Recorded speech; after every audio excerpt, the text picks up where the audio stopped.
Hello, tolong bantu saya belajar tentang desain pemodelan dan informasi bangunan. Tentu, saya akan memberikan panduan singkat tentang desain pemodelan dan informasi bangunan, BIM. Mulailah dengan memahami konsep dasar BIM. BIM adalah pendekatan terintegrasi untuk merancang, membangun, dan mengelola proyek konstruksi dengan menggunakan model 3D berbasis komputer. Pelajari perangkat lunak BIM yang umum digunakan, seperti Revit, dari Autodesk, Archicad, dari Graphisoft, dan Tekla Structures. Pilih salah satu perangkat lunak ini untuk mulai belajar.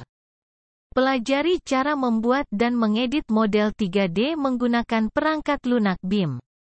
Pahami bagaimana elemen-elemen seperti dinding, jendela, pintu, dan struktur bisa digambarkan dalam model 3D. Kali ini saya akan memperkenalkan software Revit.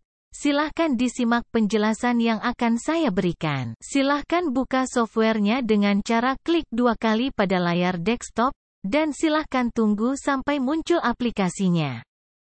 Sabar ya, kadang emang perlu proses Revit dalam menyiapkan lembar kerjanya. Di sini ada model dan families, untuk membuat gambar modeling arsitektur dan struktur serta mechanical electrical plumbingnya menggunakan model. Untuk membuat atau mengcustom komponen seperti kusen pintu jendela pondasi dan lain-lain silahkan gunakan template families.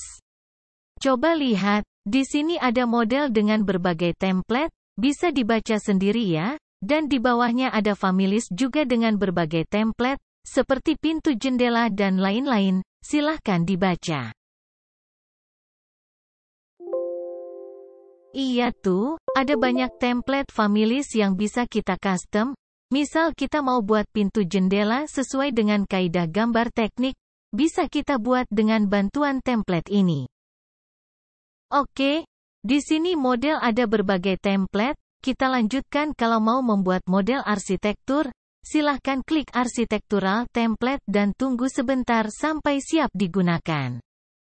Sabar ya, kadang emang perlu proses Revit dalam menyiapkan lembar kerjanya.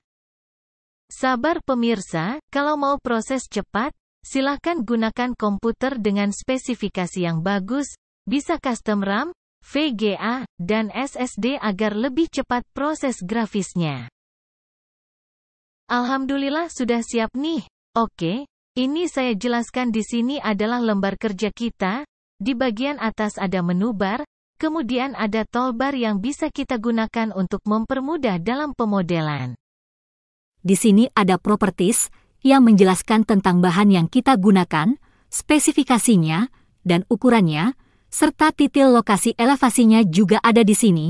Di sebelah sana ada project browser yang digunakan untuk menampilkan elevasi serta tampak yang kita ingin buka di lembar kerja. Kebiasaan kita menggunakan ukuran milimeter dan sentimeter perlu diterapkan awal dengan klik UN pada keyboard, kemudian lihat length dan ubah sesuai dengan kebiasaan kita. Oke, lanjut lagi ya, tetap semangat belajar. Kita lihat pada project browser, silahkan buka bagian 3D view, dan gunakan mouse sambil tanah shift pada keyboard kemudian putar-putar sesuai kebutuhan kalian.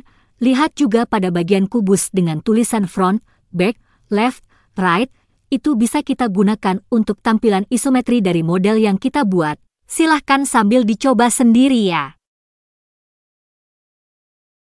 Lanjut lagi ya pemirsa, kita belajar membuat dinding. Silahkan klik menu bar arsitektur, kemudian klik wall, dan pilih salah satu dinding sebagai acuan, kemudian kita klik edit type dan sesuaikan dengan kebutuhan dinding yang kita buat. Misal kita membuat dinding pasangan setengah bata merah, maka kita buat di bagian edit type kita rename dengan nama pasangan setengah bata, dan kemudian setting strukturnya, dan finishingnya.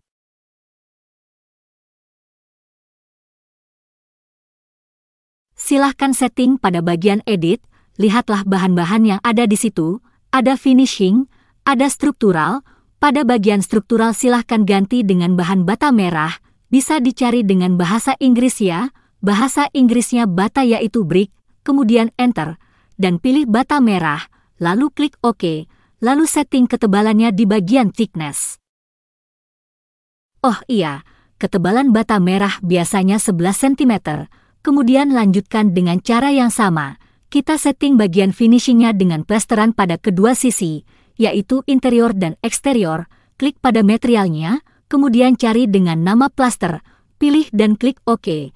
Setelah itu kita atur ketebalan plesteran, disesuaikan aja dengan kebutuhan, bisa saja 1,5 cm sampai 2 cm. Setelah selesai silahkan cek kembali untuk ketebalannya, kemudian klik OK dan apply. Ayo dicoba. Permisi Bu, mau bertanya, untuk pengaplikasian menggambar dindingnya bagaimana ya Bu? Mohon penjelasannya. Alhamdulillah ada pertanyaan. Oke, pertanyaan yang bagus dari Paijo. Berikut penjelasannya ya. Kita lihat pada bagian project browser.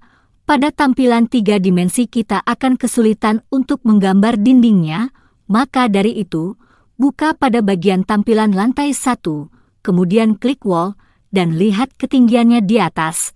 Kata chain itu menandakan putus atau nyambung dindingnya. Kemudian mulailah menggaris dinding sesuai dengan kebutuhan kalian. Selamat mencoba. Oh ya Pak Ijo, lihat pada bagian bawah, ada simbol kubus kecil, silahkan dibuka.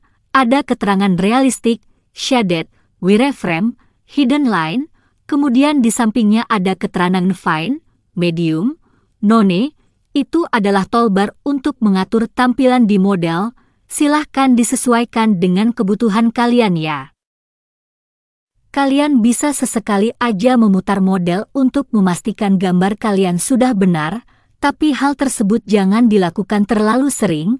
Nanti waktu kalian mengerjakan akan molor karena banyak memainkan muter-muter model. Oke. Kita lanjutkan lagi untuk mencoba memasang pintu ya. Gunakan tampilan lantai 1, lalu pilih toolbar door. Kemudian kita pilih yang sudah ada di Revit. Semisal nanti kita buat pintu sendiri, bisa kita panggil pakai fitur load family. Pasanglah pintu pada titik yang ditentukan. Mohon maaf Bu, kami mau melihat contoh hasil jadi proyek Revit yang sudah ada Bu, biar kami ada semangatnya untuk belajar Bu. Oh, iya, ide saran yang bagus. Bentar ya, ini coba saya carikan file yang sudah pernah saya buat ya. Sebelumnya kalau kita mau membuka file yang dulu pernah kita buat, kalian bisa klik file, kemudian open, dan silahkan cari file yang mau dibuka. Kemudian kalau sudah ketemu klik open, mohon bersabar ya, terkadang Revit perlu waktu cukup lama. Karena perlu proses untuk menampilkan settingan-settingan yang ada pada modelnya. Alhamdulillah, ini sudah terbuka filenya. Bisa kita lihat itu adalah gambar 3 dimensi dari suatu sekolah lantai 4. Ini coba saya putar-putar biar kelihatan seluk-beluk bangunannya. Bisa kita lihat ada kusen pintu, jendela, kolom, dinding, atap, tangga, tandon air, bahkan bisa sampai ke pondasinya. Kemudian pada bagian project browser, akan menjadi sangat banyak karena yang kita tampilkan juga banyak. Project kita bisa kita cetak dalam suatu kertas, dipilih pada bagian sheet ya, coba dilihat. Ini ada tampilan lantai 1, lantai 2, tampak depan, belakang, kiri, kanan, potongan, tampilan kuda-kuda, detail tulangan, dan lain-lain. Tampilan itu bisa disesuaikan dengan kebutuhan yang kita inginkan. Kalau kita mau membuat potongan dan detail, kita juga perlu memberikan notasi agar gambar kita bisa dibaca. Kalau kita mau mencetak menjadi file PDF, caranya tinggal klik Ctrl plus P, kemudian setting kertas, dan coba kita lihat di preview. Silahkan dicek kembali ukuran kertasnya dengan ketik Ctrl+P. Pastikan sudah sesuai dengan etiket yang kita buat. Kalau sudah sesuai maka akan tampil maksimal seperti di model. Bisa kita cek lagi zoom lebih dekat. Pastikan sudah benar semua dan bisa dicetak. Tetap semangat belajar ya. Masih banyak hal yang belum kita ketahui, termasuk hal berikut. BIM juga digunakan untuk menghasilkan dokumentasi proyek yang komprehensif, termasuk gambar teknis, jadwal, dan estimasi biaya. BIM adalah alat yang sangat bermanfaat dalam proyek konstruksi modern, dan pemahaman yang baik tentang BIM dapat membantu Anda dalam karir Anda dalam bidang desain dan konstruksi. Ingatlah bahwa BIM adalah bidang yang terus berkembang. Tetap terupdate dengan perkembangan terbaru dalam BIM dan teknologi terkait. Semoga panduan ini membantu Anda memulai perjalanan Anda dalam mempelajari desain pemodelan dan informasi bangunan.